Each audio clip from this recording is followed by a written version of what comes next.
తిరుపతి జిల్లా ఎస్పీ శ్రీవి హర్షవర్ధన్ రాజు ఐపీఎస్ గారి ఆదేశాలతో శ్రీరామకృష్ణాచారి డీఎస్పీ ట్రాఫిక్ గారి ఆధ్వర్యంలో ట్రాఫిక్ నిబంధనలు ప్రతి ఒక్కరూ పాటించాలన్నారు. తిరుపతి రైల్వే స్టేషన్ వద్ద ప్లే కార్డ్స్ పట్టుకుని ప్రజలకు ట్రాఫిక్ పోలీసులు అవగాహన కల్పించారు. డ్రైవింగ్ సెల్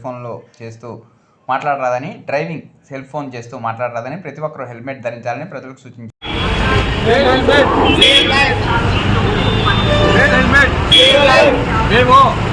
హెల్మెట్ ధరిస్తాము, వేగంగా పోము, అందరికీ హెల్మెట్ ధరించమని చెప్తాము.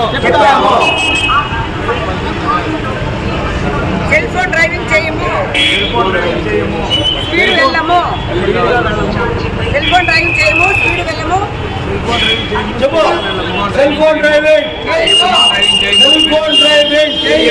తాగి వాహనములు నడపము, చెప్పండి. తాగి వాహనములు నడపము.